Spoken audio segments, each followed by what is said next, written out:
पहिलो कुरा त उहाँ जानुपर्ने उहाँको संवैधानिक दायित्व हो। तर अब उहाँको बिचको जुन राजनीतिक खिचातानी र द्वन्द्व छ, सायद त्यसको कारणले उहाँ नजानु भएको होला। तर विडम्बना के भइदियो भने कि राजनीतिक आन्तरिक द्वन्द्वको कारणले संवैधानिक व्यवस्थालाई धरापमा राख्ने, संविधानले अपेक्षा गरेको विषयवस्तुलाई धरापमा राख्ने भन्ने कुरा एकदम आपत्तिजनक हो। र संवैधानिक परिषदको सवालमा जे जस्ता काम क्रियाकलापहरू पछिल्ला समयदेखि भइरहेका छन् ती धेरै आपत्तिजनक छन् र संविधानले अपेक्षा गरेको भन्दा विपरीत ढङ्गले त्यसका पदाधिकारीहरूले काम गरिरहेका छन् जस्तो लाग्छ मलाई। एकदमै मिल्छ। किन मिल्छ भने कि सभामुखलाई संविधानले संवैधानिक परिषदमा राख्नुको पछाडिको त्यसको दार्शनिक मान्यता भनेको संवैधानिक निकायमा हुने नियुक्तिहरूमा राज्यका महत्त्वपूर्ण निकायको प्रत्यक्ष सहभागिता होस् भन्ने हो।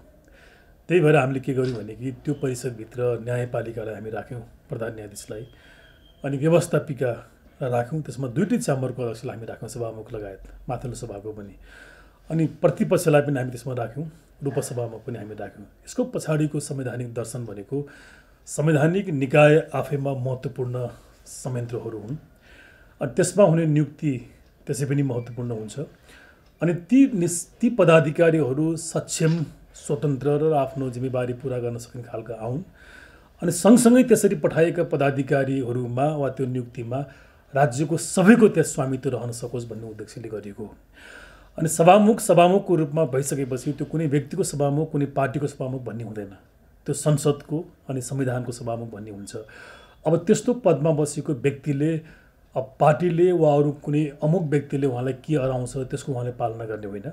संविधानमा त्यो दायित्व छ र उहाँलाई बैठकको जानकारी यदि दिइन्छ भने त्यसमा प्रेजेन्ट हुने उहाँको चाहिँ अनिवार्य संवैधानिक दायित्व हो।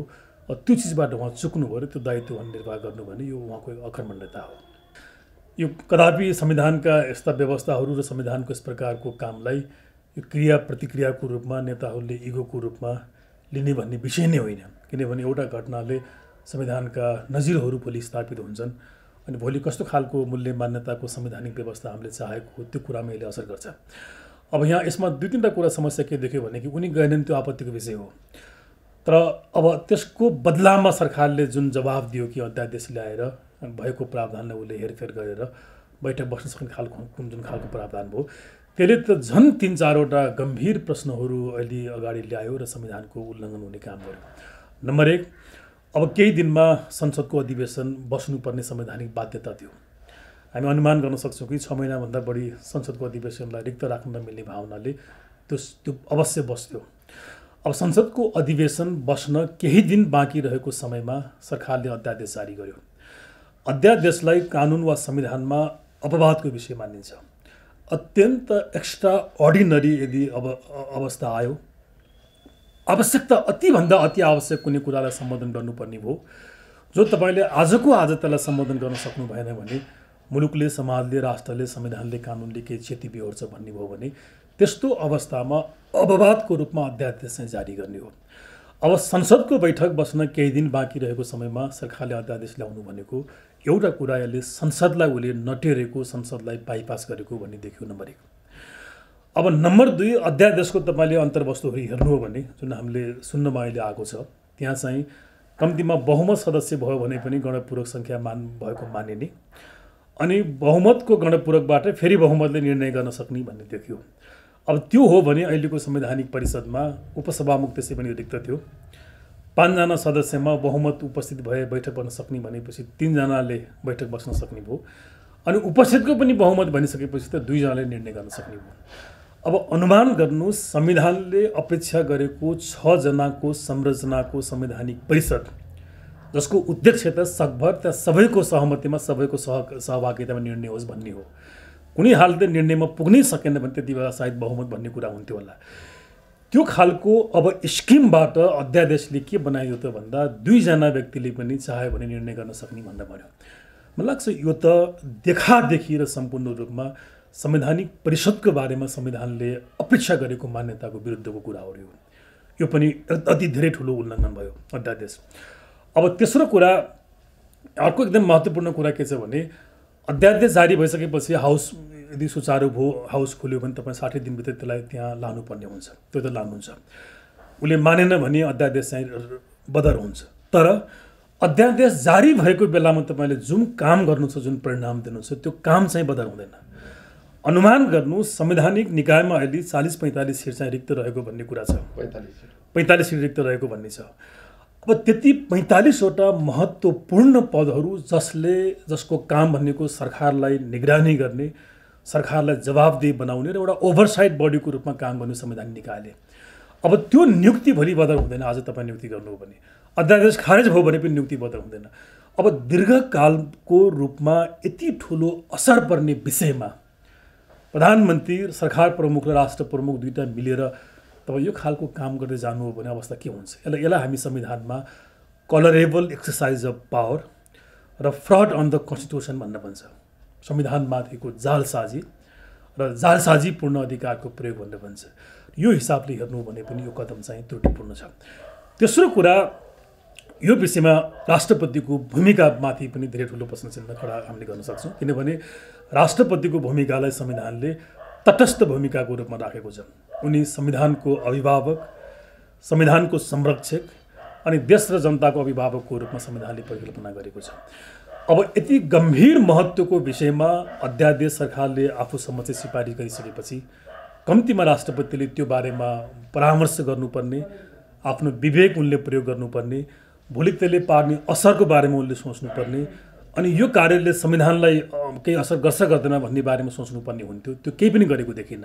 सरकारले लगेको केही मिनट बित्न नपाउँदै त्यसलाई उनले पारित गर्ने, सदर गर्ने भन्दाखेरि यी धेरै प्रश्नहरू मेरो विचारमा र आउँछ र यसले एक खालको अबका दिनमा संविधानमाथि र हामीले अवलम्बन गरेको व्यवस्थामाथि जनताको आस्थामा झन् ठुलो कुठाराघात हुने मैले खतराहरू देखिरहेका छु र एक खालको संवैधानिक क्राइसिस र पोलिटिकल टर्माइलमा चाहिँ आजको इभेन्टले निम्ताउने मलाई लाग्छ। र यसमा संवैधानिक परिषदका प्रत्येक सदस्यहरू जिम्मेवारी छन् र उनको त्यो पदीय दायित्व अनुसार उनको चाहिँ त्यो डिग्रीको मलाई लाग्छ दोषी हुनुपर्छ जस्तो लाग्छ।